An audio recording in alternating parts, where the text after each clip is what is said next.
shorter then.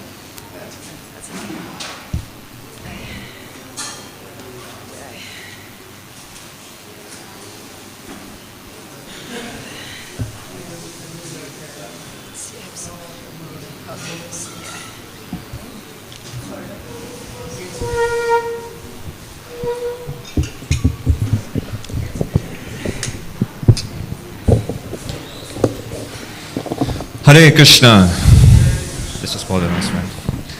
आप सबका हार्दिक स्वागत है आज प्रातःकालीन चैतन्य चरितामृत कक्षा में। और आज हमारा परम सौभाग्य है, आज हमारे बीच में बहुत ही विशेष वक्ता उपस्थित हैं, हर ग्रेस प्रभुपाद प्रिया माता जी। तो माता जी के बारे में एक संक्षिप्त परिचय। हर ग्रेस प्रभुपाद प्रिया माता जी एजुकेशनल डायरेक्टर हैं कृष्णा हाउस गेंसविले में, फ्लोरिडा में। फुल टाइम बुक डिस्ट्रीब्यूटर थी माता जी जब से उन्होंने ISKCON ज्वाइन किया। माता जी भक्ति शास्त्री, भक्ति वैभव डिग्री होल्डर हैं, साथ ही साथ अभी भक्ति वेदांता परस्यू कर रही हैं। कई सारे शास्त्रिक कोर्सेज को पढ़ाते हैं पिछले 10 वर्षों से। वो वृंदावन गुरुकुल में भी पढ़ा रही हैं पिछले 10 वर्षों से, और जो मायापुर में श्री मायापुर इंटरनेशनल स्कूल है वहाँ पे भी शिक्षिका हैं। माता जी आश्रम टीचर भी रह चुकी हैं। वेस्ट में वुमेन्स के लिए भी आश्रम रहता है, तो वहाँ पे माता जी उसको लीड किया है। तो आइए हम माता जी का हार्दिक स्वागत करते हैं एक बार हरे कृष्णा महामंत्र बोल के। हरे कृष्णा कृष्णा कृष्णा हरे हरे, हरे Ram Ram Ram Hare Hare. Jai, thank you. Jaya Radha Madhava Kunja Bihari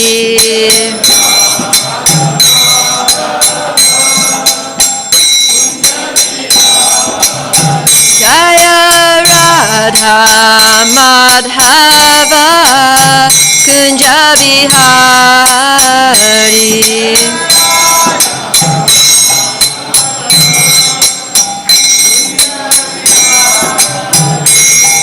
Gopi Janavallabha Girivardhari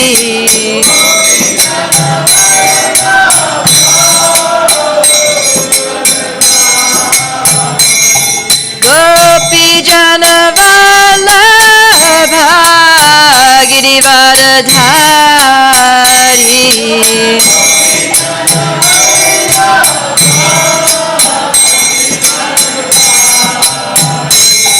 Yashodanandana Brajajana Ranjana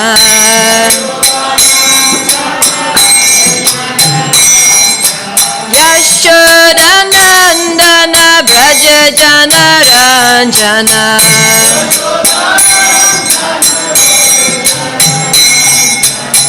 Yamuna Tira Vanachari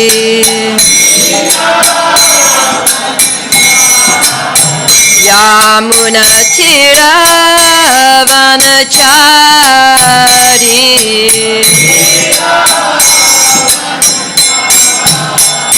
Jaya Radha Madhava Kunja Bihari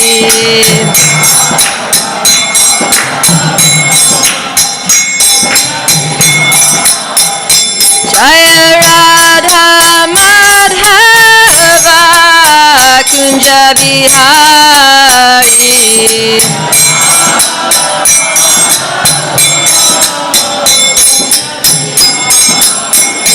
Jaya Prabhupada Prabhupada Prabhupada Srila Prabhupada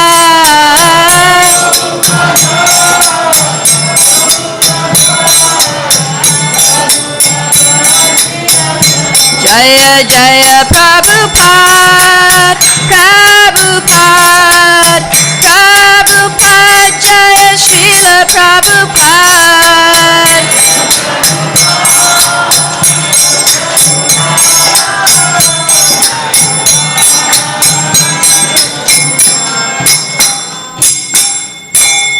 Gaura Premanandi Haribo. Jai. So welcome everyone to this morning's class. We'll be reading from the Sri Chaitanya Charitamrita, Madhya Lila, chapter 15, covering texts 181, hold on a second. Onwards. 181 to 193, that's it. Okay, so Om Namo Bhagavate Vasudevaya. Om Namo Bhagavate Vasudevaya. Om Namo Bhagavate Vasudevaya. Jaya Jaya Shri Chaitanya Jaya Nityananda. Jaya Dvaita Chandra Jaya Gaura Bhakta Vrinda. Jaya Jaya Shri Chaitanya Jaya Nityananda. Jaya Dvaita Chandra Jaya Gaura Bhakta Vrinda. Jaya Jaya Shri Chaitanya Jaya Nityananda. Jaya Dvaita Chandra Jaya Gaura Bhakta Vrinda.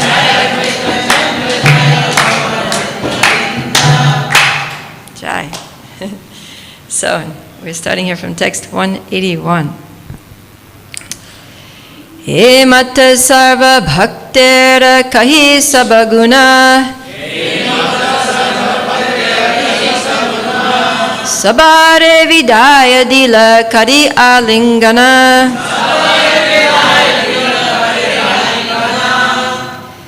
Translation: in this way, Sri Chaitanya Mahaprabhu. Oh, should we repeat? Should we repeat this verse? Like responsively? Okay, so I'll do it one more. E mata sarva bhaktera kahi sabaguna. Sabare vidaya dila kariya lingana.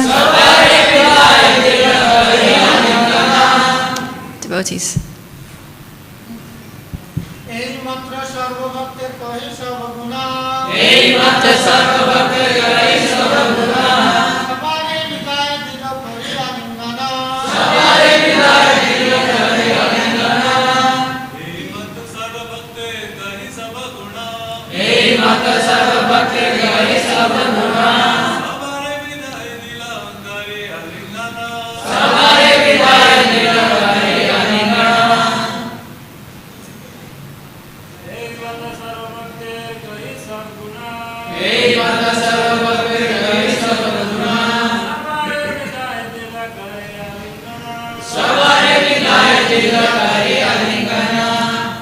Vaishnavis.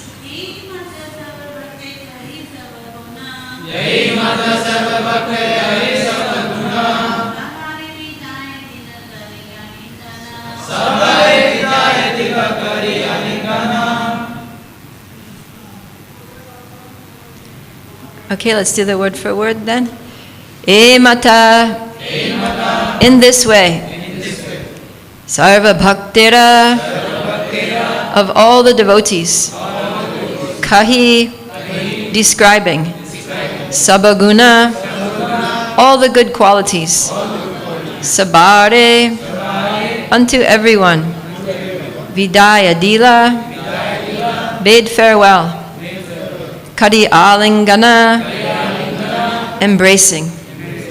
Translation by His Divine Grace, A.C. Bhaktivedanta Swami, Srila Prabhupada Ki Jai. In this way, Sri Chaitanya Mahaprabhu described the good qualities of his devotees one after the other. He then embraced them and bade them farewell. अनुवाद. इस तरह श्री चैतन्य महाप्रभु अपने भक्तों के सद्गुणों का बखान एक एक करके करते रहे. इसके बाद उन्होंने सबका आलिंगन किया और उन्हें विदा कर दिया. Okay, we'll go on to text 182. Prabhur vichede bhakta karena rodana. Bhakta vichede prabhur visana hailamana. Translation: Due to the impending separation from Sri Chaitanya Mahaprabhu, all the devotees began to cry. The Lord was also morose due to separation from the devotees. Shri Chaitanya Mahaprabhu से आसन विच्छोह के कारण सारे भक्त रोने लगे। महाप्रभु भी भक्तों के विच्छोह के कारण खिन्न थे। Text 183. Gadadhara Pandit Rahila Prabhura Pashe Yameshvare Prabhu Yanre Karaila Avase.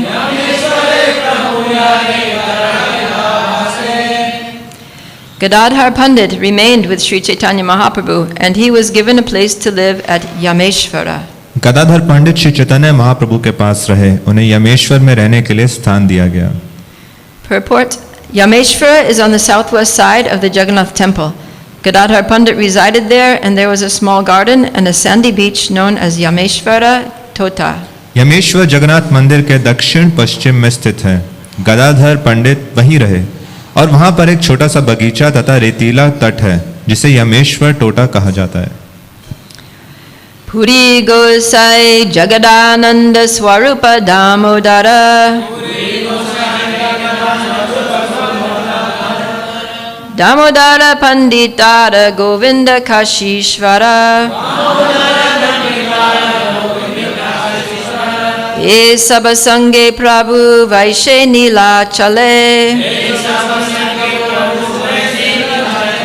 Jagannatha Darshana Nitya Kare Prate Kale.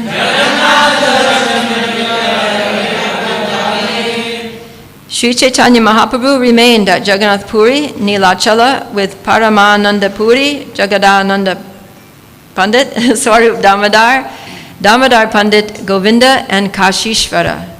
It was Sri Chaitanya Mahaprabhu's daily practice to see Lord Jagannath in the morning. Shri Chaitanya Mahaprabhu Jagannathpuri, Nilachal में परमानंदपुरी, जगदानंद पंडित, स्वरूप दामोदर, दामोदर पंडित, गोविंद तथा काशीश्वर के साथ रहे। श्री चैतन्य महाप्रभु नित्य ही प्रातःकाल जगन्नाथ जी का दर्शन करने जाते।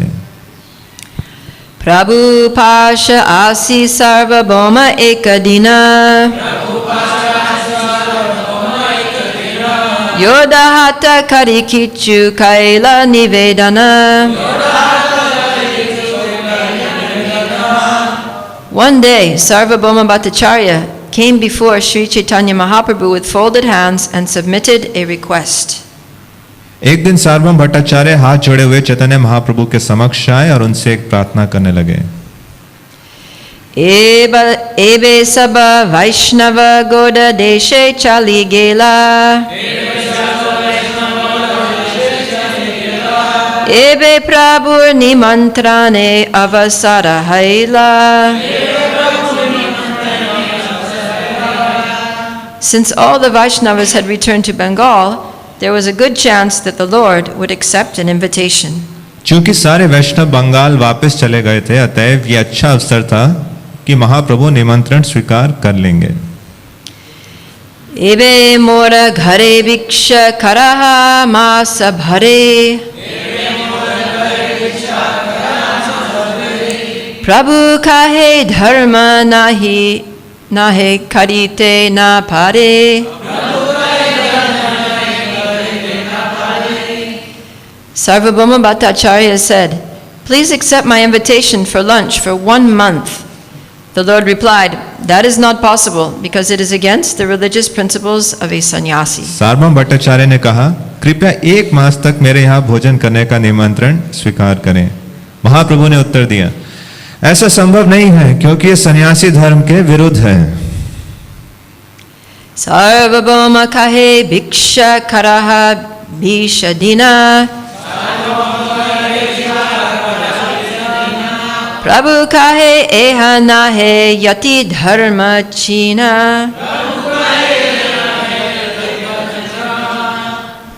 Sarvabhauma then said, "Please accept the invitation for 20 days." But Sri Chaitanya Mahaprabhu replied, "It is not a religious principle of the renounced order." तब सार्वभौम ने कहा, तो फिर 20 दिनों के लिए निमंत्रण स्वीकार करें। किंतु श्री चैतन्य महाप्रभु ने उत्तर दिया, ये संन्यास आश्रम का धर्म नहीं है। Sarvabhauma kahe puna dina panchadasha. Prabhu kahe tomar bhiksha eka divasa. When Sarvabhauma requested Chaitanya Mahaprabhu to accept lunch for 15 days, the Lord said, I shall accept lunch at your place for 1 day only. जब सार्वभौम भट्टाचार्य ने पुनः 15 दिन तक भोजन करने के लिए आग्रह किया तो महाप्रभु ने कहा, मैं आपके घर केवल 1 दिन भोजन ग्रहण करूंगा। तबे सार्वभौम प्रभु चरणे धरिया दश दिन भिक्षा कर कहे विनती करिया।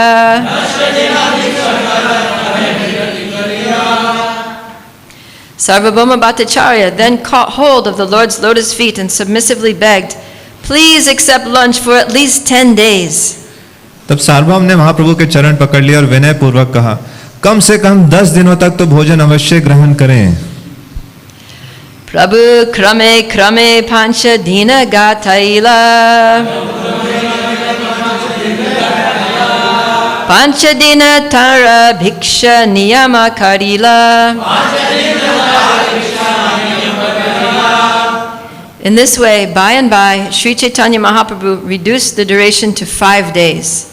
Thus, for 5 days every month, he regularly accepted the Bhattacharya's invitation to lunch. इस तरह धीरे धीरे महाप्रभु ने अवधि को घटाकर 5 दिन दी। इस तरह वे महीने में लगातार 5 दिनों तक भट्टाचार्य के निमंत्रण को स्वीकार करते रहे। And this is the last verse. Tabe sarvabhauma kare ara nivedana Tomar sange sannyasi ache dashajana. After this, Sarvabhauma Bhattacharya said, My Lord, there are 10 sannyasis with you. इसके बाद सार्वभौम भट्टाचार्य ने कहा, हे प्रभु, आपके साथ 10 सन्यासी हैं। Purport by Srila Prabhupada. A sannyasi should not cook food for himself or accept an invitation to eat at a devotee's house continuously for many days. Sri Chaitanya Mahaprabhu was very kind and affectionate towards his devotees, yet he would not accept a long invitation at Sarvabhauma's house. Out of affection, he accepted only 5 days in a month.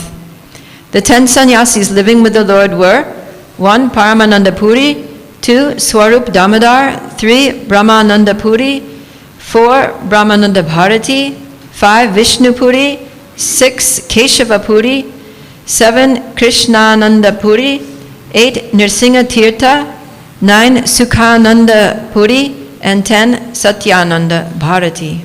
Srila Prabhupada ji के द्वारा तात्पर्य, सन्यासी को ना तो स्वयं अपने लिए भोजन बनाना चाहिए, ना ही किसी भक्त के घर कई दिनों तक लगातार भोजन ग्रहण करना चाहिए।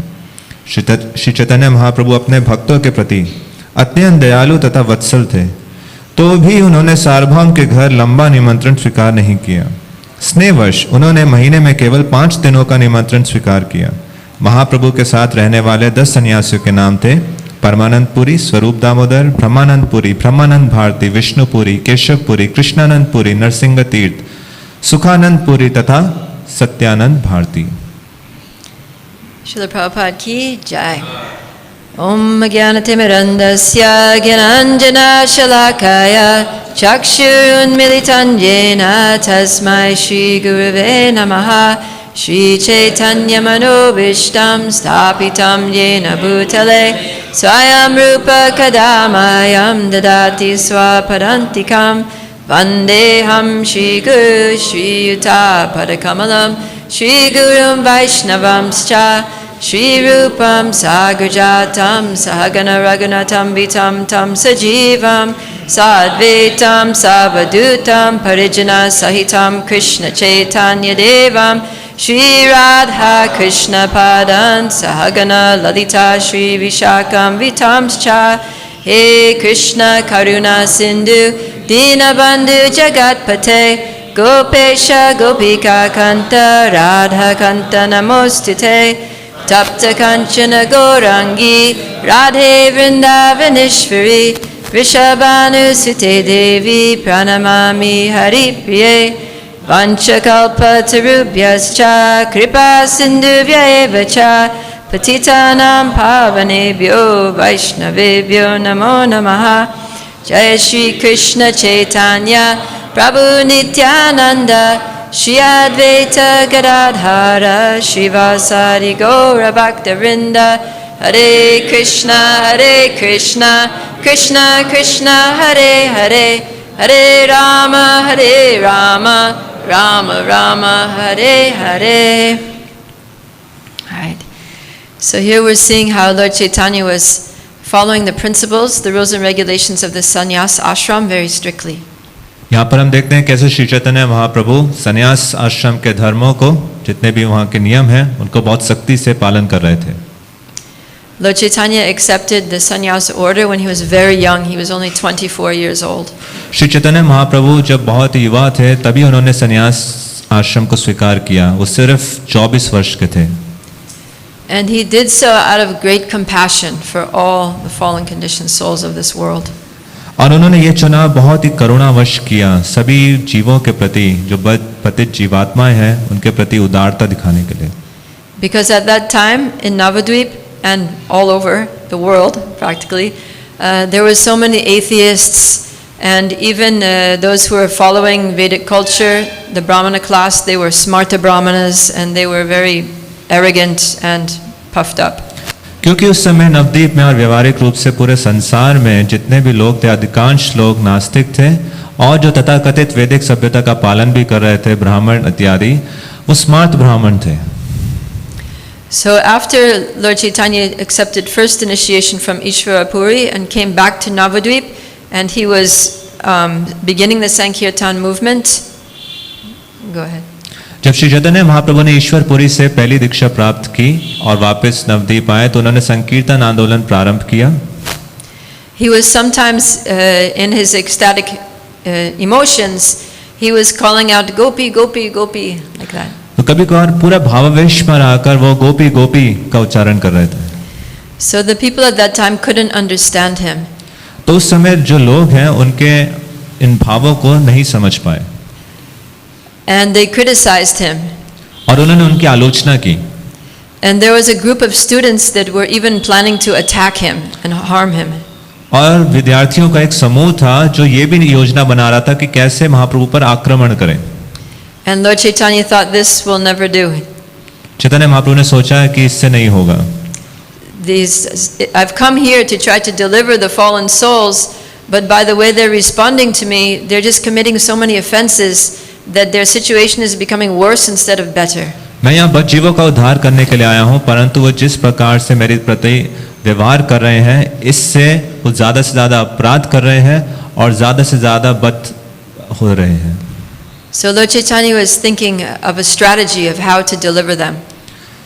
तो महाप्रभु एक योजना बना रहे थे कि कैसे इनका उद्धार किया जाए. And he thought, I will take sannyas.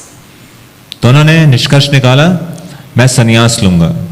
Because everyone has to offer respects to a sannyas, has to bow down and offer obeisances to a sannyasi.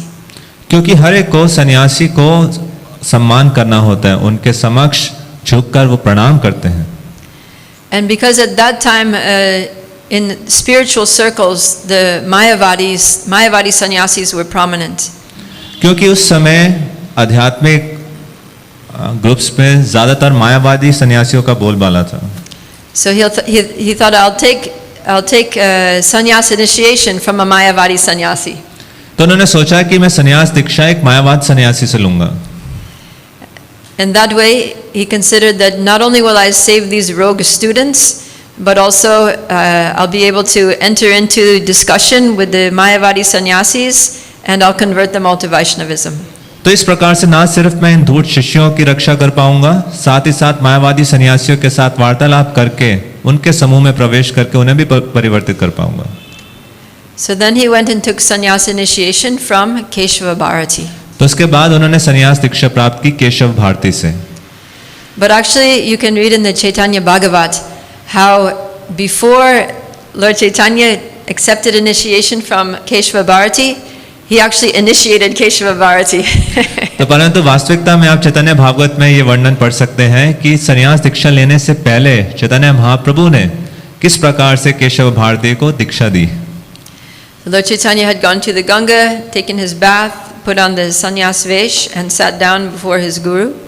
Chaitanya Mahaprabhu Ganga घाट पर गए, स्नान किया, संन्यास वेश को स्वीकार किया और अपने गुरु के समक्ष बैठ गए। And he said, I've heard there's the sannyas mantra. I want to check with you to see if the sannyas mantra that I already know is the correct one.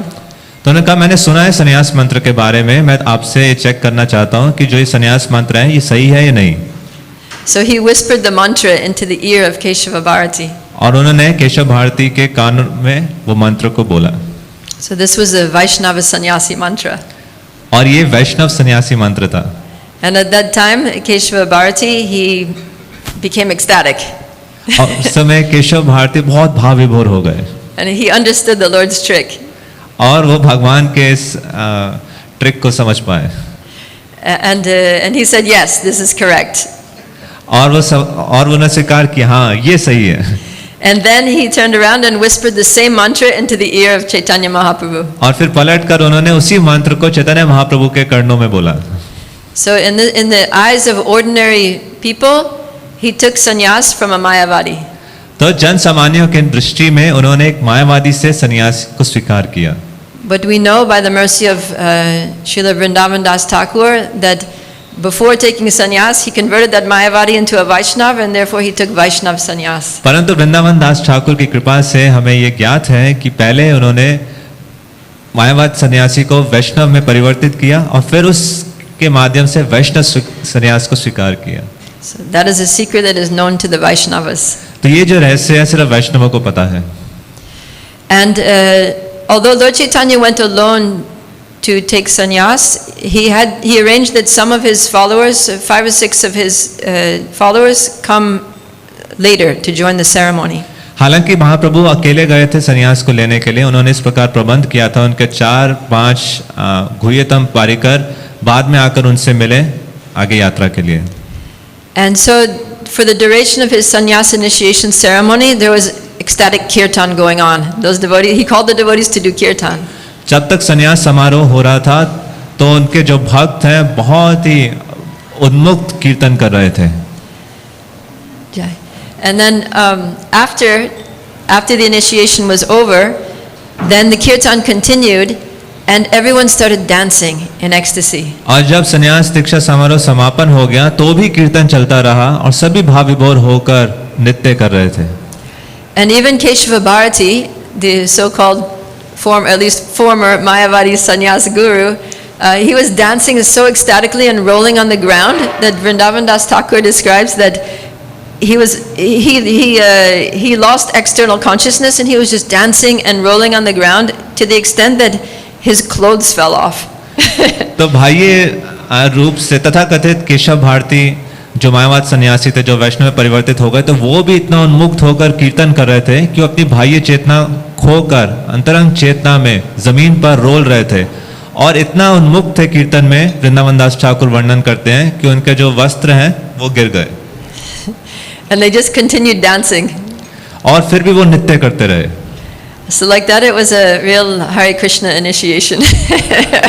तो वास्तव में ये असली हरे कृष्णा दीक्षा थी। So then after taking sannyas, Lord Chaitanya, he followed sannyas dharma very strictly. संन्यास स्वीकार करने के बाद चैतन्य महाप्रभु ने संन्यास धर्म का बहुत ही कड़ाई से पालन किया। Whenever he wanted to travel, all of his followers, all of the disciples wanted to come with him, and he would say, no, that's not what sannyasis do. I need to travel alone.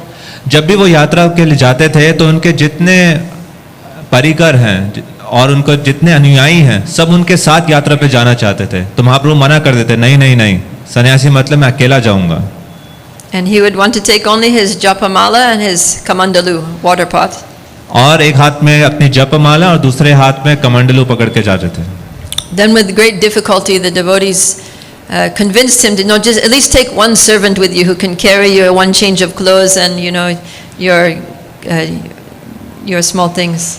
बहुत कठिनाई से भक्तों ने महाप्रभु को मनाया कि कम से कम एक सेवक को साथ ले जाइए जो आपकी कमंडल पकड़ने में और आपकी कुछ सेवा करने में सहायता करेगा. And Lord Chaitanya was also very strict in his association with women. और महाप्रभु बहुत सख्ती से पालन करते थे स्त्री के संबंध में अपने संन्यास धर्म का. One time one woman was singing bhajan, I think it was Gita Govinda, something like that, and he was very attracted to the singing and the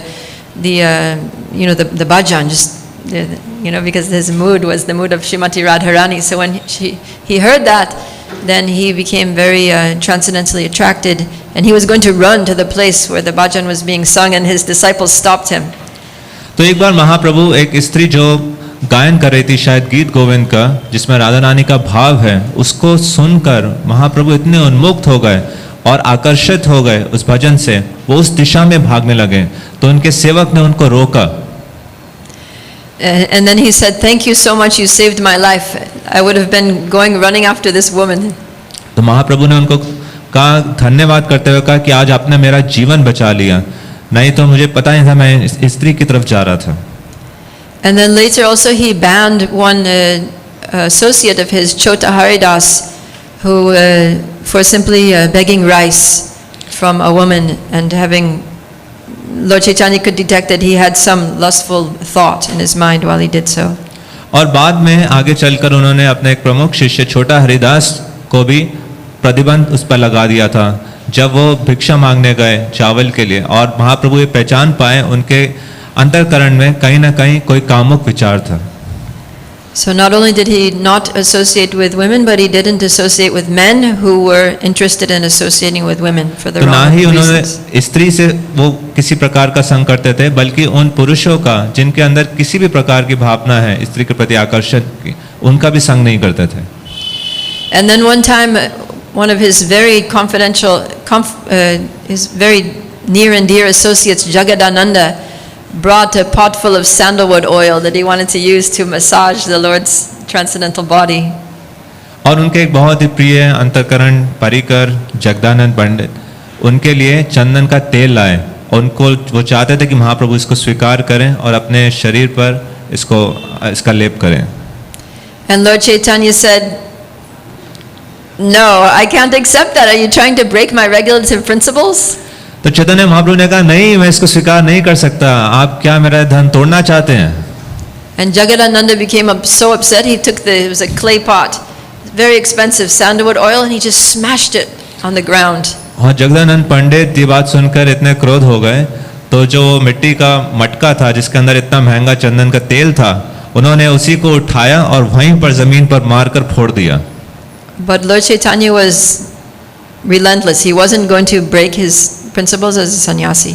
परंतु महाप्रभु फिर भी अडिग रहे, वो अपने संन्यास धर्म को नहीं तोड़ेंगे किसी भी प्रकार से.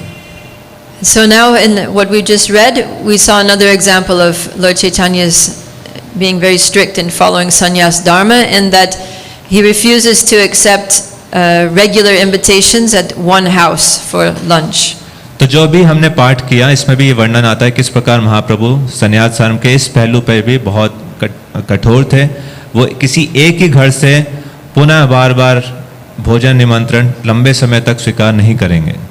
Sarvabhauma Bhattacharya had wanted him to come every single day for one whole month, and he said, "No, only one day." सार्वभौम भट्टाचार्य ने निवेदन किया कि उस मास के प्रतिदिन उनके घर आकर महाप्रभु भोजन स्वीकार करें, परंतु महाप्रभु ने उसको इनकार कर दिया और कहा सिर्फ मैं एक दिन आऊंगा. But finally, after some bargaining and some reasoning, he said, "Well, there are 10 sannyasis with you, so they each get some days, and you come with them. First you come up for yourself, and then you come with the other one, and then you come with the next one, and you keep coming." और बहुत bargaining करने के बाद, बातचीत करने के बाद अंततः ये निर्धारित हुआ कि महाप्रभु 5 दिन के लिए उनके घर जाएंगे. फिर उन्होंने दोबारा से उनसे निवेदन किया कि अपने साथ सन्यासियों को बुलाएं. But it's very interesting that Lord Chaitanya was so strict in following his sannyas vows, because he also says, "I'm not a sannyasi." That is a famous verse. He says, "I'm not a brahmachari, I'm not a grihastha, I'm not a vanaprastha, I'm not a sannyasi, nor am I a brahmin, vaishya, Kshatriya or Shudra. तो ये बहुत रुचिकर है। एक तरफ महाप्रभु सन्यास धर्म के जितने भी नियम हैं उनको बहुत ही सख्ती से पालन कर रहे हैं, और दूसरी तरफ उन्होंने ये भी कहा, ना हम विप्रो ना चानरपति, मैं ना सन्यासी हूँ, ना ब्रह्मचारी गृहस्थ वानप्रस्थ, ना मैं ब्राह्मण क्षत्रिय वैश्य शूद्र में से कुछ भी नहीं हूँ। And also when he has his talks with Ramananda Roy presents a verse from the Vishnu Purana where he's saying that the perfection of life is to perform your Varanashram duties very perfectly, and in that way please the Supreme Personality of Godhead. और जब रामानंद राय के साथ वार्तालाप हुई तो रामानंद राय ने जब उत्तर प्रस्तुत किया कि मनुष्य जीवन की सिद्धता है अपने वर्णाश्रम धर्म को पूर्णता से पालन करना, इस प्रकार से वो भगवान को प्रसन्न कर सकता है। And Lord Chaitanya hears that and he says, that is external. महाप्रभु ने जब इस बात को सुना और फिर कहा ये बाह्य है। So here Lord Chaitanya is saying, I'm not a sannyasi. Varnashram dharma is external. But then he's very strictly following the principles of sannyas and he doesn't want to compromise on it. तो यहाँ पर महाप्रभु कह रहे हैं मैं सन्यासी नहीं हूँ और जो सन्यास धर्म है वो बाह्य है, परंतु दूसरी तरफ वो सन्यास धर्म का बहुत ही कठोरता से पालन कर रहे हैं। So how are we supposed to understand this? तो हम कैसे इस बात को समझें? Lord Chaitanya came to teach devotional service. महाप्रभु यहाँ पर भक्ति की शिक्षा देने के लिए आए। He taught us, he demonstrated by his own example how to live in this world and be a devotee. और उन्होंने अपने व्यक्तिगत उदाहरण से प्रस्तुत किया कि कैसे संसार में रहना है और साथ में भक्त रहना है। So what he's showing us here by this example is that externally we need to be responsible. तो अपने उदाहरण से वो ये व्यक्त कर रहे हैं, ये शिक्षा दे रहे हैं कि बाह्य रूप से हमें जिम्मेदार बनना है। If you're a brahmachari, be a very strict brahmachari. अगर आप ब्रह्मचारी हैं तो बहुत सख्त ब्रह्मचारी बनिए। If you're a grihastha, be a responsible grihastha. अगर आप गृहस्थ हैं तो जिम्मेदार गृहस्थ बने। If you're a parent, take very good care of your children. अगर आप माता पिता हैं तो अपने बच्चों की बहुत अच्छे से परवरिश करें। Whatever your external situation is, do it very well according to religious principles and strictly in a dharmic way. जो भी आपके कर्तव्य हैं धार्मिक सिद्धांतों के अनुसार उनको बहुत जिम्मेदारी से के साथ निभाइए और साथ ही साथ भक्ति में लगिए। So Lord Chaitanya sets the example for that. Shri Chaitanya Mahaprabhu इसका उदाहरण स्थापित करते हैं। And Krishna also in Bhagavad Gita says of himself, और स्वयं भगवान कृष्ण भगवत गीता में अपने बारे में बताते हैं that I have no duty to perform in all the three worlds and yet still I perform my prescribed duties.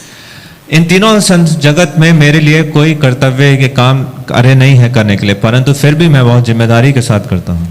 For if I failed to do so, then everyone would follow me and all these worlds would fall into ruination.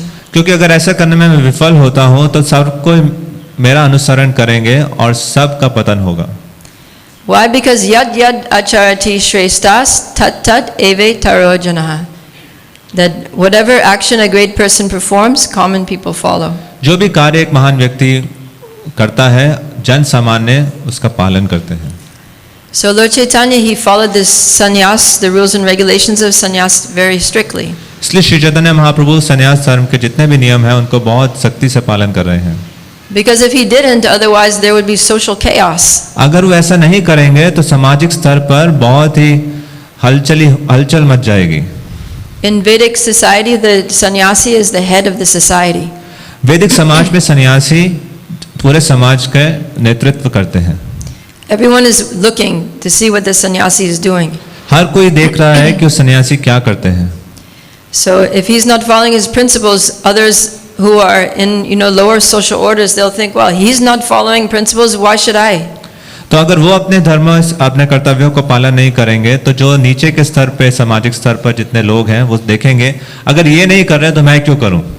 So it's very important for anyone who's in a high position socially to set a good example for others. तो बहुत महत्वपूर्ण है, विशेषकर जो उच्च पद पर स्थित है सामाजिक स्तर पर, वो बहुत जिम्मेदारी के साथ अपने सारे कर्तव्यों को निभाएं। And especially we see this in relation to sannyas. और विशेषकर हम संन्यास के संबंध में इसको देखते हैं। In the Srimad Bhagavatam, there's one pastime in the 4th canto where Maharaj Prithu, He's attempting to perform a 100 horse sacrifice. Shrimad Bhagavatam चौथे स्कंद में हम देखते हैं महाराज पृथु जो 100 यज्ञों को कर रहे हैं. And then Lord Indra, because he's famous for doing 100 horse sacrifice, he doesn't want someone to match him. और जो इंद्र हैं जो बहुत प्रसिद्ध हैं 100 अश्वमेध यज्ञ करने के लिए, वो ये नहीं चाहते कोई उनकी बराबरी करे. So when Priya Maharaj has finished 99 horses and he's about to go for the 100th horse, then that horse is missing. तो जब महाराज पृथु ने 99 अश्वमेध यज्ञ पूर्ण कर लिए और 100वां के लिए वो आहुति देने वाले थे, तो देखा वहां पर जो अश्व है वो गायब है. And it turns out that Lord Indra had come and stolen the horse. तो जब पता लगता है कि इंद्र ने उस घोड़े को चुरा लिया है. So then Priya Maharaj's son, he goes and chases Indra to get the horse back. महाराज पृथु का जो पुत्र है उन्होंने पीछा किया इंद्र के लिए, इंद्र का घोड़ा वापस लेने के लिए. And he's a Kshatriya, so he's going with weapons. He's going with bow and arrow. और क्योंकि वो क्षत्रिय हैं तो वो धनुष के साथ जा रहे हैं. And when Indra sees him approaching like that, he becomes afraid, and so he dresses up as a sannyasi. और इंद्र जब देखते हैं कि उनका पीछा इन हथियार के साथ किया जा रहा है, तो वो भयभीत हो जाते हैं और अपना वेश बदलकर एक सन्यासी का वेश ले लेते हैं. He's thinking, if I dress as a sannyasi, this Kshatriya won't hurt me. He'll offer his obeisances and go home. वो सोच रहे हैं अगर मैं वो सन्यासी का वेश धारण कर लूंगा तो क्षत्रिय मेरा हानि नहीं करेगा, मुझे प्रणाम करके वापस चला जाएगा. So that happened. तो तब ऐसा हुआ. And then he went back. What? And anyways, they got another horse. They continued. They were about to, and then again Lord Indra came and took the horse. तो ऐसा ही हुआ, वो फिर वापस लौट गए. तो उन्होंने एक और यज्ञ का आयोजन किया, उसमें दोबारा से एक अश्व को लाया गया. तो जब ये दोबारा से समापन होने वाला था, तो इंद्र ने वापस आके दोबारा से इस घोड़े को चुरा लिया.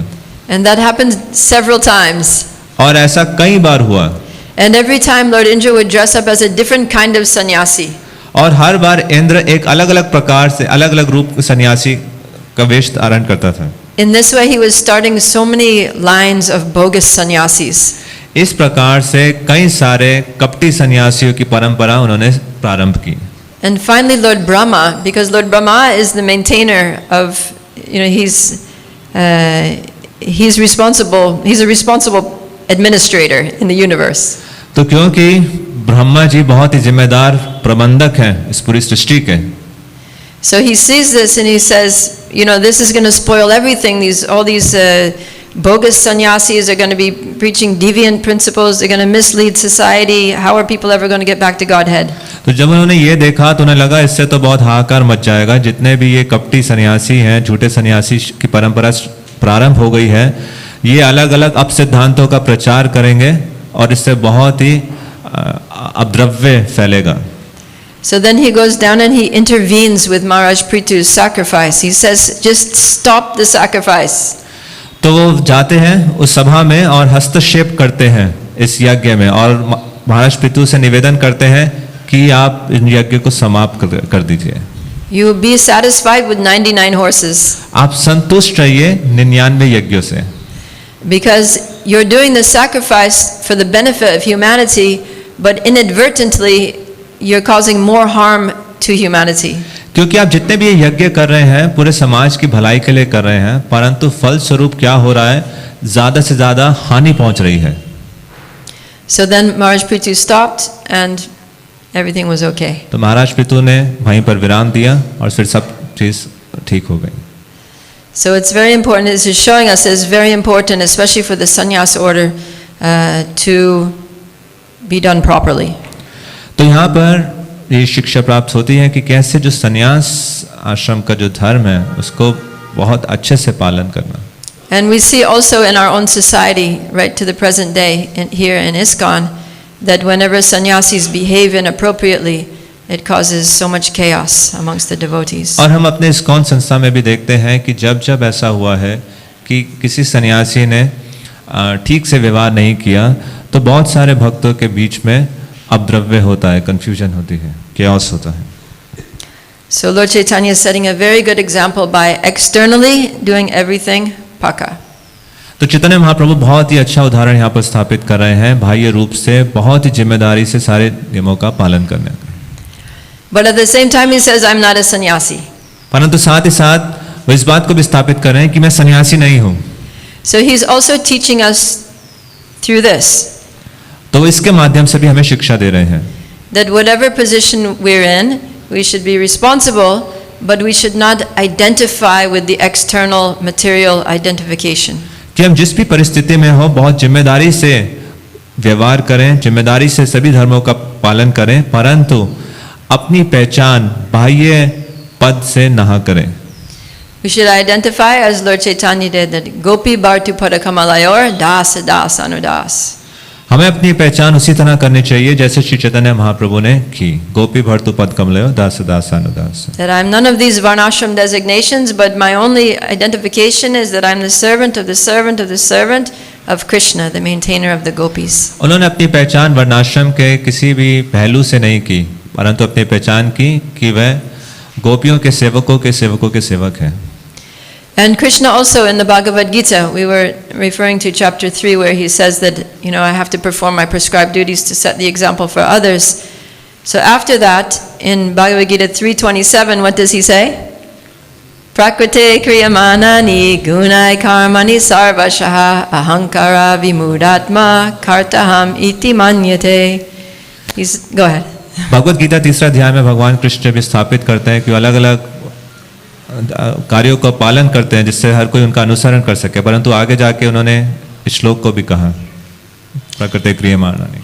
He says that do your duties, set a good example, be responsible, but know that that's not you. You are not a grihastha, you're not a sannyasi, you're not a brahmachari, you're not a kshatriya, you're not a shudra, you're not a brahmin.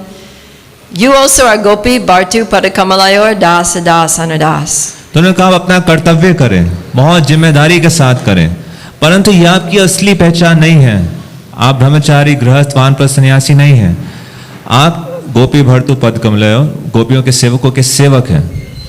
And if you think you're any of those other things, if you think that you're any of those material designations, then it's ahankara vimudatma, that it's just false ego, you're bewildered by the modes of material nature. तो अगर आप अपनी पहचान किसी भौतिक उपाधि से करते हैं तो ये झूठा अहंकार है। So what's going on here is that as devotees there are two parts of our life. There's our external life and our internal life. तो यहाँ पर क्या चल रहा है, एक भक्त के रूप में हमारे दो पहलू हैं जीवन के, एक बाह्य एक अंतर। So externally we have to do all of our duties properly, follow the rules and regulations of our position in society. तो बाह्य रूप से हमें सारे कर्तव्यों को पूरा करना है, सारे चीजों को जिम्मेदारी से निभाना है जो सामाजिक है। And simultaneously we need to cultivate our internal life. और उसके साथ साथ हमें अपने आंतरिक जीवन का भी अनुशीलन करना है। Even for those who are full-time devotees living in the ashram, sometimes we can become overly absorbed in the externals. और जो आश्रम में रह रहे हैं भक्त, उनके साथ भी यह सदैव खतरा रहता है कि कभी कभी हम अपने बाह्य पहचान से, बाह्य उपाधि से अपनी पहचान कर लेते हैं। We think that by following all the rules perfectly, then I become a nice devotee. कि सारे नियमों को मैं सख्ती से पालन करूंगा और इससे मैं एक बहुत अच्छा भक्त बनूंगा। I wear my dhoti very neatly, or my sari very perfectly, nice tilak. I wake up early every morning. I'm on time for Mangal Arati, 16 rounds, everything nice. अपनी धोती को बहुत अच्छे से पहनूंगा, साड़ी ठीक से पहनूंगी, तिलक लगाऊंगा और समय से मंगल आरती आऊंगा, 16 माला पूरी करूंगा। So of course those things are definitely important. तो निश्चित रूप से ये सब चीजें बहुत ही महत्वपूर्ण हैं। But we shouldn't be like empty shell devotees. परंतु हमें empty shell खोखले भक्त की तरह नहीं होना चाहिए। There has to be something inside. आंतरिक रूप से भी कुछ पदार्थ होना चाहिए। And devotional service is not just a show, it's a cultivation. जो भक्तिमय सेवा है ये सिर्फ एक दिखावा नहीं है, ये वास्तविक अनुशीलन है। It's a cultivation of the heart. हृदय को कल्टीवेट करना। And also in the introduction to Nectar of Instruction, Srila Prabhupada writes that advancement in devotional service depends on the attitude of the follower. Upadeshamrita की भूमिका में श्रील प्रभुपाद लिखते हैं, भक्तिमय जीवन में आध्यात्मिक प्रगति निर्भर करती है आपके दृष्टिकोण पर। So it's very important in while following all the rules and regulations and doing our external duties nicely, that we're cultivating we're doing that with the right attitude, with the right intention. तो ये बहुत आवश्यक है, बाह्य रूप से इन सभी नियमों को, कर्तव्यों को जिम्मेदारी से बहुत अच्छे से निभाते हुए, साथ ही साथ आंतरिक रूप से सही दृष्टिकोण और सही भावना उद्देश्य रखना। Rupa Goswami stresses that the qualification for pure devotional service is sincerity. Srila रूप गोस्वामी ये बताते हैं कि भक्तिमय जीवन के लिए जो योग्यता है वो है sincerity. But then the process of bhakti is so nice that by doing those external things nicely, that actually it waters the bhakti, it waters our bhakti creeper, and so the internal, it nourishes the internal. भक्तिमय जीवन इतना अच्छा है कि जब हम बाह्य रूप से इन सभी चीज़ों को अच्छे से पालन करते हैं तो उससे हमारे जो आंतरिक भक्ति है उसका सिंचन होता है। So the external nourishes the internal, and then the internal inspires the external. तो बाह्य चीज आंतरिक को आहार देती है और आंतरिक पोषण से बाह्य चीज पे प्रभाव पड़ता है। And as we continue in the process of Krishna consciousness, then these two parts of our life, they grow very naturally and very sweetly. तो जब हम कृष्ण भावनामृत के विधि को सही रूप से पालन करते हैं तो बाह्य और आंतरिक दोनों चीजें बहुत अच्छे रूप से उपजती हैं, इनका बहुत अच्छे रूप से सिंचन होता है। Recently I was talking to one disciple of Srila Prabhupada about how aging in Krishna consciousness is such a nice thing. हाल ही में मैं श्रील प्रभुपाद के एक शिष्य से वार्तालाप कर रही थी कि कैसे उम्र का बढ़ना बहुत अच्छी चीज है कृष्ण भावनामृत में। Most people don't like getting older. बहुत लोगों को पसंद नहीं है जैसे जैसे वो बुढ़ापे की तरफ जाते हैं। But when you're a devotee, it's so nice. परंतु जब आप भक्त हैं तो ये बहुत अच्छा है। Because you know, as you go passing through the ashrams, like for myself, I was in Brahmacharini ashram, living in a temple, going on every day on book distribution for years. और जैसे जैसे भी आप एक आश्रम से दूसरे आश्रम में जाते हैं, उदाहरण के लिए मैं पहले ब्रह्मचारिणी आश्रम में रहती थी, सारे नियमों को पालन करते बाहर बुक डिस्ट्रीब्यूशन के लिए जाती थी। And then I got married. I was married for 20 something years and I raised 2 daughters in Krishna consciousness. उसके बाद मैंने विवाह किया, मैं 20 कुछ वर्षों तक विवाहित रही, मैं 2 पुत्रियों को कृष्ण भावनामृत में बड़ा किया। So that was Grihastha ashram, and then now I'm in Vanaprastha ashram. तो वो मेरा एक गृहस्थ आश्रम था और अभी मैं वानप्रस्थ आश्रम में हूँ। Back in the preaching field. वापस प्रचार के क्षेत्र में। Now I'm full-time living in the USA, and I live in the temple again, and teaching a lot of classes and traveling, book distribution, and just mentoring and teaching devotees. पूर्ण रूप से मैं अभी यूएसए में रहती हूँ और आश्रम में रहती हूँ और अलग अलग प्रकार के क्लासेस लेती हूँ, मेंटर करती हूँ, अलग शिक्षा पर सेमिनार्स करती हूँ, डिस्ट्रीब्यूशन पे जाती हूँ, अलग अलग जगह यात्रा करती हूँ। And it's just so nice, you know, that we're doing the same things, chanting the same mantra, reading the same books, but it's different. तो ये इतना अच्छा है, अभी हम वही मंत्र बोल रहे हैं, उन्हीं पुस्तकों को पढ़ रहे हैं, परंतु अनुभूतियां बिल्कुल अलग हैं। Like when I first joined, I read the Bhagavatam, and now I just finished the courses for the Bhakti Vedanta. I was studying with VIHE, and this time of reading the Bhagavatam, it was like totally different experience. जैसे जब मैंने join किया था तब मैंने भागवतम पढ़ी थी और अभी मैंने हाल में ही भक्ति वेदांता कोर्स पूरा किया है, मैं VIHE से पढ़ी हूँ।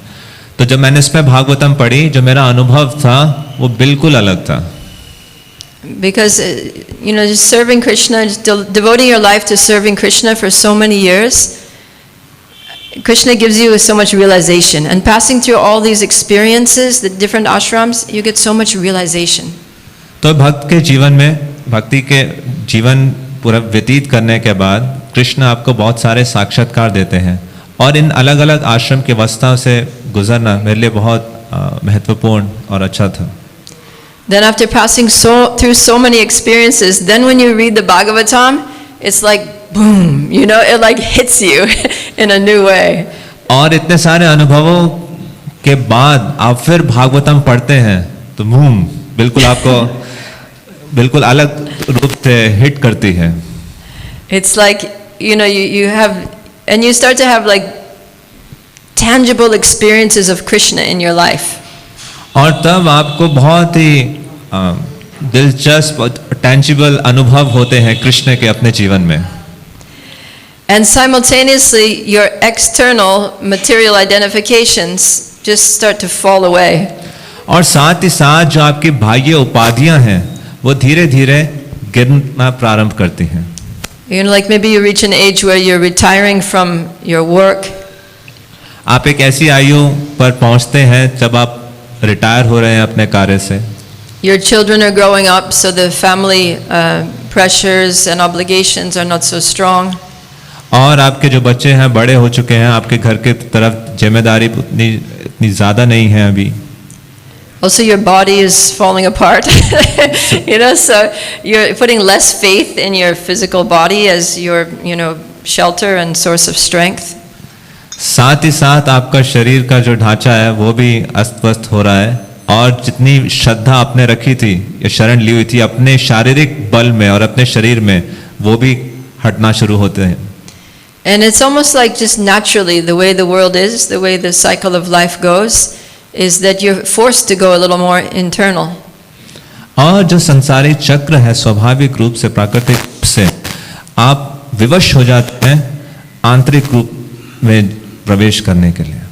And at the same time Krishna gives you all these realizations, that make you want to be more internal. और साथ ही साथ कृष्ण आपको इतने अद्भुत साक्षात्कार देते हैं कि आपकी इच्छा होगी कि मैं अपना ध्यान अपने आंतरिक जीवन में और लगाऊं. And then when you reflect on your life, you think, okay, I went through this and that and the other thing, and all of these things, all these external things, they helped me to come to this place where I am, but this is really who I am. और फिर आप ये अवलोकन करते हैं अपने जीवन पर कि ये इन परिस्थितियों से मैं निकला और मैं अभी इस स्थान पर आया हूँ, परंतु ये मेरी वास्तविकता है, मैं यहाँ पर हूँ. And Lord Chaitanya also showed this in his life, that in his Antya Lila, when he was living in Jagannath Puri at the Gambhira, that he would be very internally absorbed. Shri Chaitanya Mahaprabhu ने भी अपने जीवन से ये शिक्षा दी. जब वो गंभीरा में रह रहे थे तो आंतरिक रूप से पूर्ण रूप से उन्मुक्त थे. One of his close associates, like Swarup Damodar, would recite a verse, and then he would explain the verse, and then he would basically get pulled into it. He would just enter into the pastime. और जो उनके अंतरंग पार्षद हैं स्वरूप दामोदर, वो एक श्लोक को उच्चारण करते थे और उसको पे व्याख्या करते थे, तो महाप्रभु खींचे चले जाते थे उस आंतरिक परावेश में. And then he would experience these incredible ecstatic states, where his body would transform and in different ways. और साथ ही साथ इतने विचित्र अद्भुत उनके शारीरिक परिवर्तन होते थे उस भाव विभोर की अवस्था में. So this is what we are also meant to come to. और हमारे जीवन का भी यही उद्देश्य है. In our spiritual lives, we're meant to come to the point where when we hear Srimad Bhagavatam, we're just transported into Krishna's pastimes. हमें इस अवस्था में आना है, हम इसी के लिए बने हैं कि जब हम श्रीमद् भागवतम का श्रवण करें तो तुरंत हम कृष्ण लीला में प्रवेश करें. When we chant the holy names of Krishna, we actually feel like Krishna is there. Krishna is present. He's right by my side here. जब हम कृष्ण के पवित्र नामों का उच्चारण कर रहे हैं तो इस बात का साक्षात्कार कि ये कृष्ण से अभिन्न है, कृष्ण वही है. And we're meant to experience ecstasy. और हम एक्सटेसी का अनुभव करने के लिए बने हैं. So there are these two things, the external, being responsible in our duties, and the internal, cultivating our relationships with Krishna. तो बाह्य रूप से जिम्मेदार बनना अपने कर्तव्यों में, आंतरिक रूप से कृष्ण के साथ जो संबंध है उसको सिंचन करना. And bhakti yoga is so nice because they're not antagonistic towards each other. Like the internal and the external, they don't oppose each other. और भक्तिमय जीवन इतना सुंदर है कि बाह्य और आंतरिक जो कर्तव्य हैं एक दूसरे का विरोध नहीं करते. They support each other.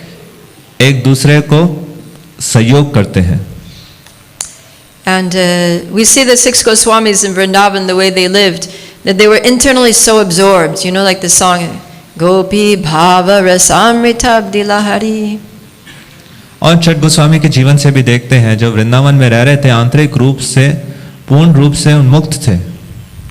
But at the same time, what were they doing? They were writing books, they were fundraising, they were constructing temples. तो बाह्य रूप से वो बहुत ही जिम्मेदारी के साथ ग्रंथों की रचना कर रहे थे, धन इकट्ठा कर रहे थे, मंदिरों का निर्माण कर रहे थे.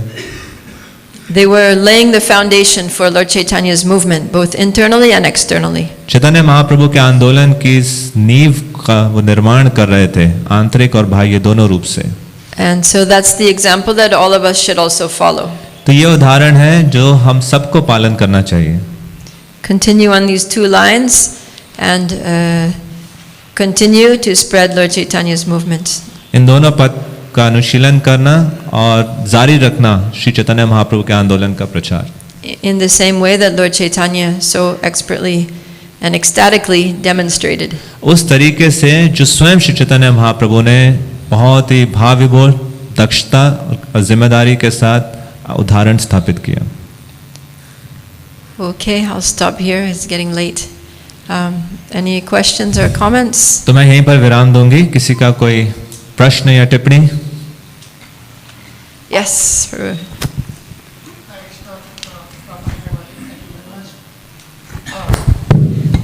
For this enlightening class full of your personal realization and experiences, and I have two questions, but I will wrap it into one in the interest of time. First is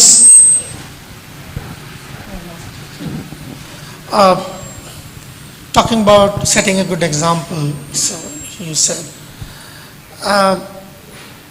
one of the questions would be how to set a good example, like how to select a good example for oneself first.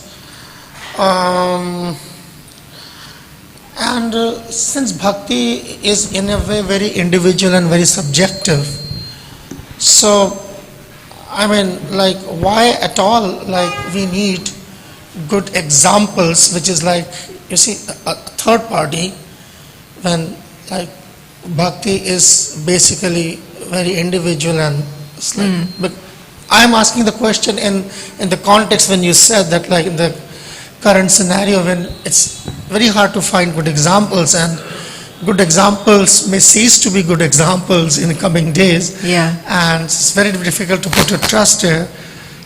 So in that sense, like, why at all are we stressing so much on good examples, where, like, contemporary good examples I'm talking about? Yeah. एक अच्छे उदाहरण का चुनाव कैसे किया जा सके, और अच्छे उदाहरण अक्सर मिलना बहुत मुश्किल होते हैं, या जो अच्छे उदाहरण आज हैं आने वाले दिनों में शायद वो उस प्रकार से ना रहे. तो इसकी क्या आवश्यकता है, विशेषकर वर्तमान संदर्भ में या वर्तमान आसपास के लोगों में? Thank you for your question. Yeah, we need examples because we're so heavily conditioned. आपके प्रश्न का बहुत धन्यवाद. हमें ये उदाहरण चाहिए क्योंकि हमारी जो बद्धता है बहुत ही प्रगाढ़ है. And our minds over many lifetimes have been trained in very bad habits. और बहुत से जीवनों में हमारा जो मन है बुरी आदतों में प्रशिक्षित है. So if we just think that I'm going to do what appeals to me, what inspires me, I'm going to basically do what I want, then we can end up in big trouble. तो अगर हमारा भाव रहेगा कि मैं वो करूँगा जो मेरा मन करेगा और स्वतंत्र रूप से अपने मनचाही चीज़ करूँगा, तो हमारी जो गति है वो बहुत खतरनाक हो सकती है. Also, in spiritual life, people have many different ideas of what is spiritual. और साथ ही साथ आध्यात्मिक जीवन में लोगों के बहुत अलग अलग प्रकार की धारणाएं होती हैं कि क्या आध्यात्मिक है. And there are many people out there who will mislead you in a so-called spiritual path, which is simply degrading. और बाहर ऐसे बहुत लोग हैं जो आपको इस पथ पर ले जाएंगे जो वास्तव में आध्यात्मिक नहीं है, उसमें हानि होगी. So we need good examples, because also the nature of the human being is to learn by following. तो इसलिए हमें अच्छे उदाहरणों की आवश्यकता है. साथ ही साथ मनुष्यों का ये स्वभाव प्रकृति है कि वो जो उदाहरण देखकर सीखते हैं. You see, that's how children learn. They see what the parents do and they do the same.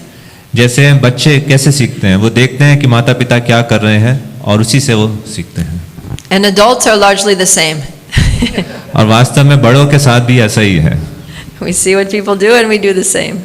हम देखते हैं कि लोग क्या कर रहे हैं और उसी को करते हैं. It's just the nature, because human psychology wants to, our psychology is wired in a way that makes us want to fit in with the group. जो हमारी मनोचिकित्सा भावना है वो है कि कैसे एक समूह के अंदर अपने आप को फिट करें. So you've all experienced this, I'm sure, that you enter into a certain social situation, whether at work or at school or business or temple, and you just spend the first 10-15 minutes only observing. आपका भी अनुभव होगा, आप किसी सामाजिक परिवेश में प्रवेश करते हैं, चाहे घर में, स्कूल में, बिजनेस में, मंदिर में. शुरू के 10-15 मिनट आप सिर्फ देख रहे होते हैं क्या क्या हो रहा है यहाँ.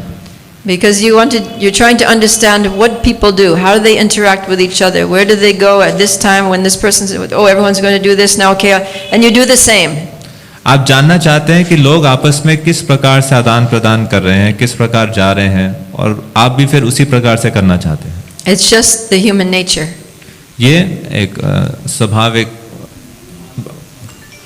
मनोवृत्ति है. So then we employ that same human nature in Krishna consciousness by observing, by following the footsteps of devotees who are practicing nicely. तो ये स्वाभाविक मनोवृत्ति को हम कृष्ण भावनामृत में लगाते हैं, उन अच्छे उदाहरणों को देखकर उनके दिखाए गए पथ का अनुसरण करके. So then how to choose a good example, how to know who to follow, then we have to know the scriptures a little bit. अच्छे उदाहरणों को चुनाव कैसे करें और उनके दिखाए पथ पे कैसे चलें, उसके लिए हमें शास्त्र का जानना आवश्यक है. For example, Bhagavad Gita, Krishna gives so many descriptions of the symptoms of a person in transcendental consciousness.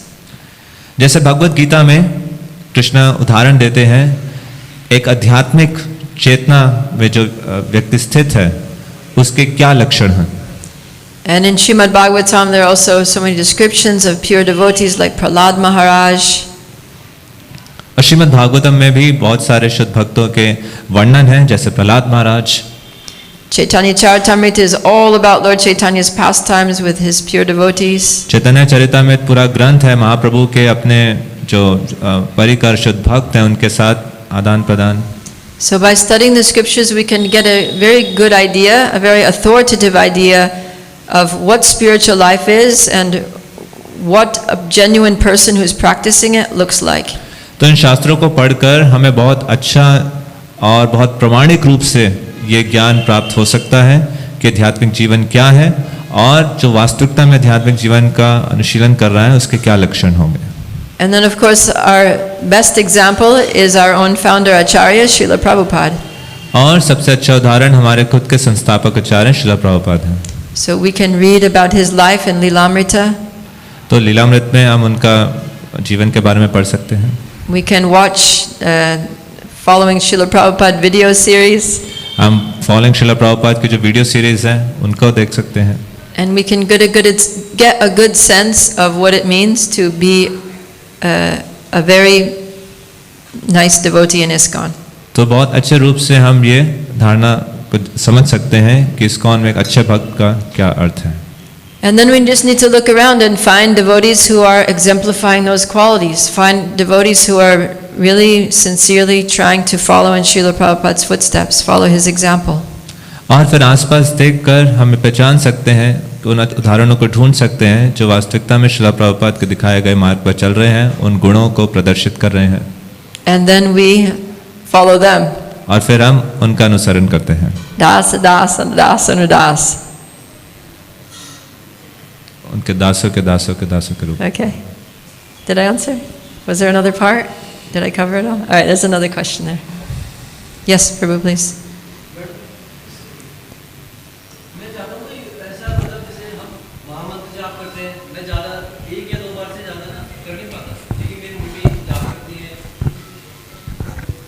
Hello, हाँ, मेरी मम्मी हरे कृष्ण में ही है, वो भी आती जाती हैं. मेरी शादी से पहले हम रेगुलर आते थे, बट शादी के बाद में आना मतलब पॉसिबल ही नहीं हो पा रहा. बड़ी मुश्किल से आज मैं बहुत पक्का दिल करके आया हूँ. तो मैं चाहता हूँ कि ऐसा कोई शॉर्टकट हो, मतलब श्री कृष्ण को मैं मतलब पा सकूँ, मैं ध्यान लगा सकूँ, बट ऐसा हो नहीं पा रहा है. I used to chant 1 or 2 times Hare Krishna Maha Mantra, but since the time I have been married, it is almost impossible for me to come. Today, after a great endeavor, I have able to come to the temple. Is there any shortcut where I can attain Krishna, or what should I do, or how should I? Well, you know what Srila Prabhupada used to do when he was a grihasta and he was chanting 16 rounds? So he would chant 4 rounds before breakfast. So he wouldn't eat breakfast until he had chanted 4 rounds. तो शिला प्रभुपाद जब गृहस्थ आश्रम में थे, विवाहित जीवन जी रहे थे, तो उन्होंने एक नियम बनाया हुआ था कि सुबह जब तक उनकी 4 माला नहीं हो जाएगी तब तक वो नाश्ता स्वीकार नहीं करते थे. And then he wouldn't eat lunch until he had chanted another 4 rounds. और फिर दोपहर का भोजन तब तक नहीं करते थे जब तक उसके बाद के 4 माला ना कर लें. Then he wouldn't eat dinner until he chanted another 4 rounds. और फिर रात्रि का भोजन तब तक स्वीकार नहीं करते थे कि वो 4 माला जब तक और ना कर लें. And then he wouldn't go to sleep at night until he had chanted another 4 rounds. और फिर रात में तब तक नहीं सोते थे जब तक बाकी और 4 माला ना कर लें. And that way he chants 16 rounds every day. और इस प्रकार से वो प्रतिदिन 16 माला का जप करते थे. So you can do the same? तो आप भी वो कर सकते हैं. Can I ask one question? Yes. You mentioned that internal and external support each other, but I observe many times throughout their life devotees are struggling with the conflict of inner and external. If someone is brahmachari ashram, is thinking to get married or to not married. If someone is grihast, is thinking, is being asked to take vanaprasth or not vanaprasth, and so on. So I find at many times there is a situation of mutual conflicting between external situation and internal. You mean like someone's a brahmachari externally but internally wants to get married? I mean the person is confused. Confused. And the same confusion I have seen in terms of grihasthas over some other decisions, whether to have kids or not kids, or someone who is spent in grihastha ashram, whether to take vanaprastha or not vanaprastha. I don't see that as being so much of a conflict between internal and external. It's just a question of being properly situated. If one is properly situated, then there is no conflict. But the conflict starts. So then you just need to be properly situated. So if you're a brahmachari and you want to get married, you just get married. What's the problem? No, I'm asking in terms of general principles, or when there's a conflict, how to catch it. Do you want to translate?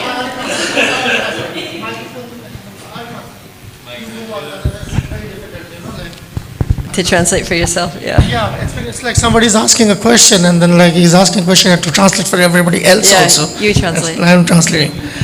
Okay, so माता जी कह रही हैं कि जो प्रभु ने कहा कि ये एक अंदरूनी और बाहरी जो है आपस में कश्मकश आती है कि मैंने देखा है, मेरा अपना तजुर्बा है कि जो ब्रह्मचारी आश्रम में रहता है वो सोचता है कि मैं शादी करूं, जिसकी शादी हो गई है वो सोचता है मैं वानप्रस्थ में जाऊं या ना करूं या क्यों कर ली, या सो देन ये क्या यही है अंदरूनी और बाहरी जो कश्मकश है।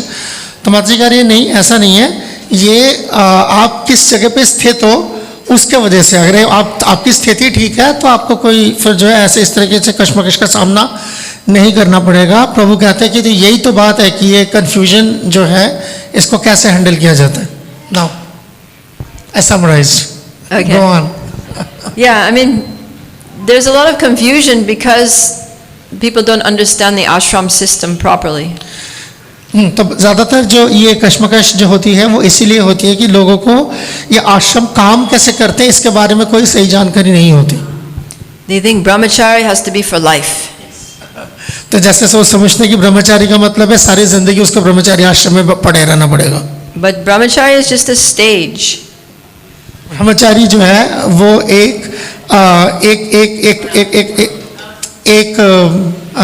एक सीढ़ी है। So for most people, brahmacharya is actually a preparation for marriage. तो ज़्यादातर लोगों के लिए जो है दरअसल ब्रह्मचारी आश्रम जो है शादी की तैयारी होती है। And so that when you go into grihastha ashram, then you can control your senses and do your duties nicely and be peaceful in grihastha ashram. तो ये इसलिए ताकि जब आप गृहस्थ आश्रम में जाएं तो सबसे पहले आप अपने इंद्रियों का संयम कर सकें, अपनी जिम्मेदारियों को जो है निभा सकें, और सबसे बड़ी बात है शांति से चैन से रह सकें। And grihastha ashram is actually a step up from brahmacharya ashram.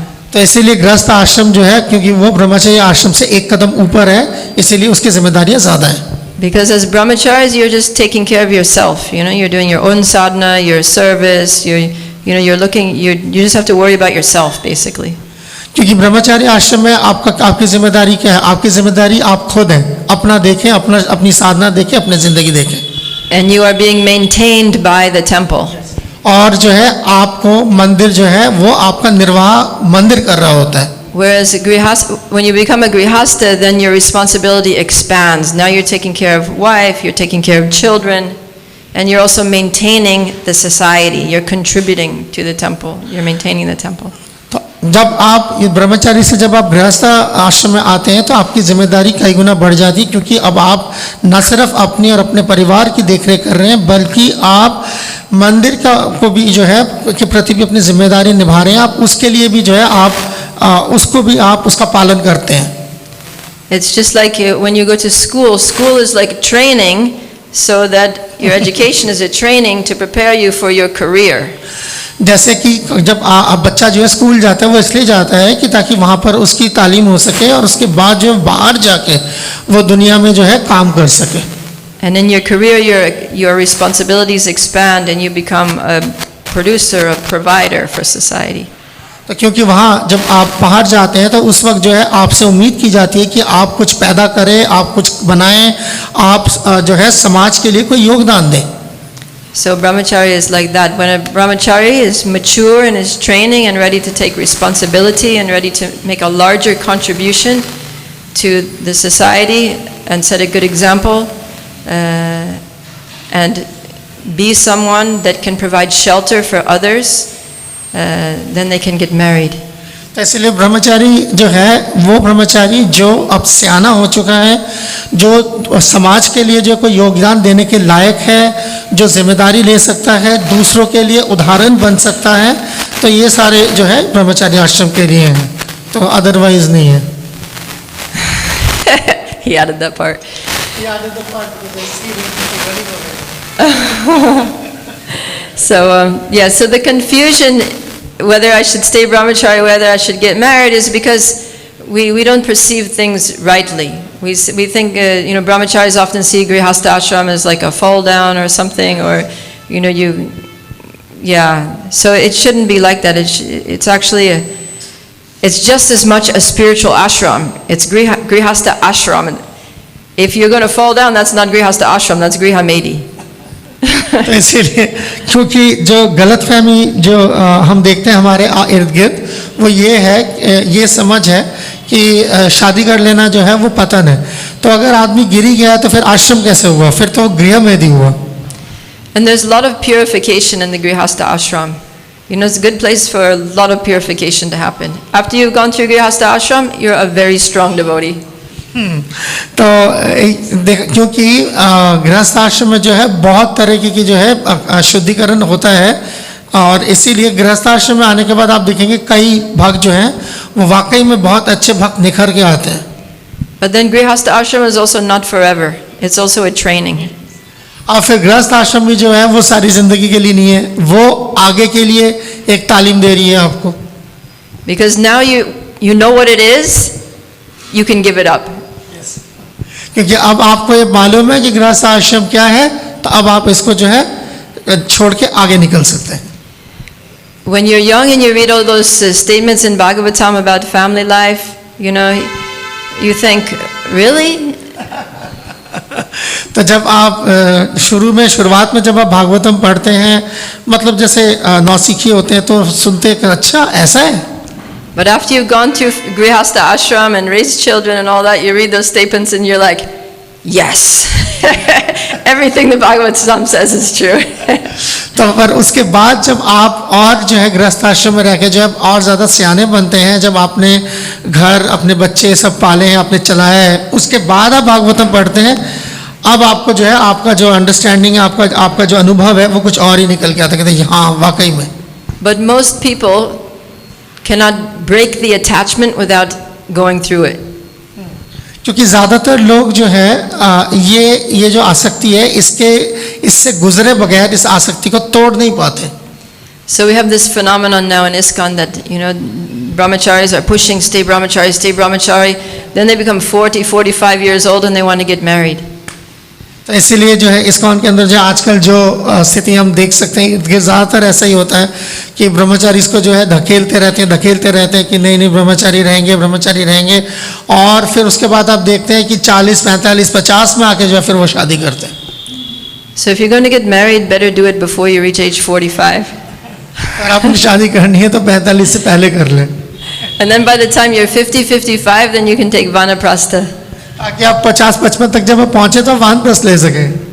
And then you'll be in a really good position to preach very strongly, because you've experienced everything, you know exactly what it is, you can preach to brahmacharis, you can preach to grihastas, you know, you've seen it all, you've been there, done that, and you're still Krishna conscious, and you can help others to do it too. तो माँ जी कह रहे हैं कि तो इसमें क्या है, तो इससे क्या है कि अब जब आप उससे गुजर के जब आप वानप्रस्थ पे आ चुके हैं, तो आपने ब्रह्मचारी आश्रम देख लिया, आपने गृहस्थ आश्रम देख लिया, आपको सबका तजुर्बा हो गया, आप वहाँ थे, आपने वो सब कुछ करके देखा, और उसके बाद आज भी आप जिंदा हैं और आप बहुत कृष्ण भावनामृत का जो है बहुत जोर शोर से प्रचार कर रहे हैं. I don't know if I answered your question, Prabhu. But the brahmacharis get interested. I answered questions which brahmacharis would generally won't dare to ask. You can ask me, I'm a woman, so it doesn't matter. तो माँ जी कह रही है कि शायद मैं उम्मीद करती हूँ कि मैंने सवालों के जवाब ठीक ठाक दिए. मैंने साथ में जोड़ा कि अक्सर जो है ब्रह्मचारी इस तरह के सवाल पूछने की जरूरत नहीं करते हैं, पर आपने सवाल पूछे बगैर कई जवाब दिए. Yes, please. Thank you, Mataji. Very wonderful class.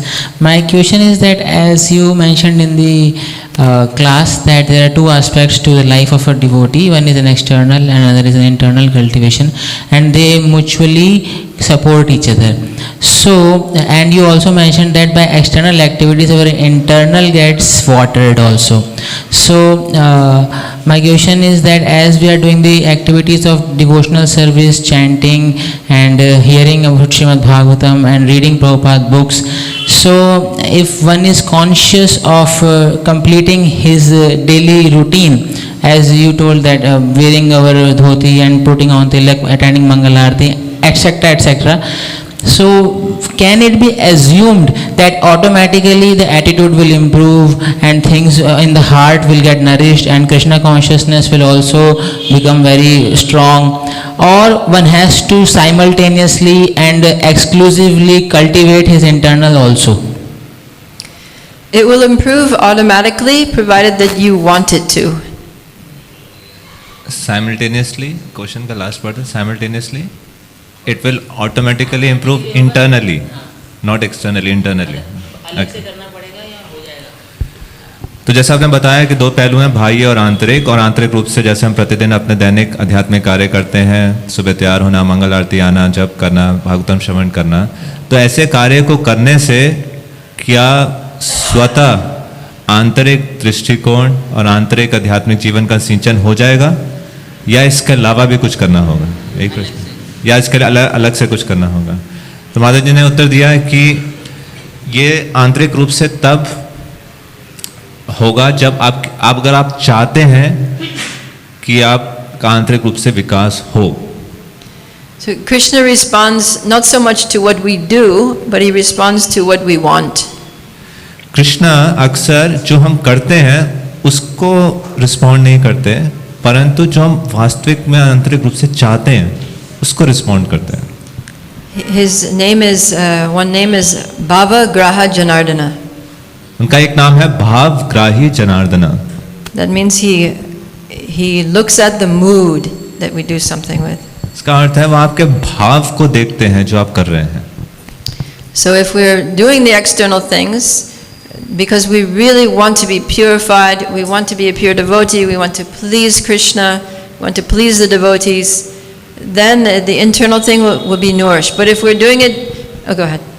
तो अगर हम बाह्य रूप से सब कार्य कर रहे हैं क्योंकि हम शुद्ध भक्त बनना चाहते हैं, कृष्ण को प्रसन्न करना चाहते हैं और अपना चाहते हैं शुद्धिकरण हो, but if we're doing it thinking I want to impress the devotees, I want them to think that I'm a great devotee, I want to convince them that I'm worthy of having a position, you know, some high position in the temple or something, then we may get those things, but we won't be internally nourished.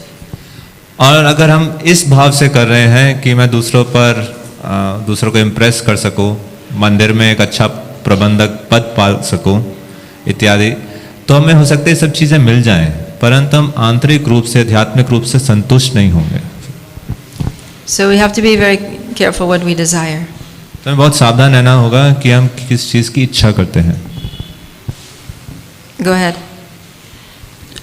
I understood that our desire also matters, and that will be nourished when we perform externals, and if it is not proper, then it will not be nourished. So I have read in Srimad Bhagavatam in 6th canto that when one chants the holy name of Krishna, then he is remembered, he is reminded of his attributes. Nam vyavaharanam Vishnu itastad vishayamati. So when one chants the holy name of Krishna, it is Vishnu Dutas are telling Yam Dutas that this happens. So desire is also provided by external. Can it be said like that? I didn't understand the example. As you told that externals will nourish the internal when we have desire. Yeah. So my input is that externals provide desire also. It is mentioned in Bhagavatam in 6th canto. So can we say in that way that externals are capable of giving desire also to please Krishna? Yeah, I mean, there's the expression, you know, fake it until you make it. So one time a devotee asked Srila Prabhupada, he said, Prabhupada, I don't feel like bowing down. And Prabhupada said, just bow down, and if you keep bowing down, one day you will feel like bowing down. So like that. That's what I'm saying, that the externals nourish the internals. But if somebody is faking only. What's that? If somebody is just faking only. I mean, if they're literally just faking, then they're not going to. You know, like, I mean, a thief can dress up in a dhoti and a shaved head and tilak and come into the temple and bow down before the deities. And then, you know, afterwards he's in kirtan, he's picking your pocket and going away with your money. So You know, his internal life is not getting very well nourished, although he's doing the externals nicely. So, yeah. So it's better to have an eye on internal also. Better to Have an eye on our internals also. have an eye.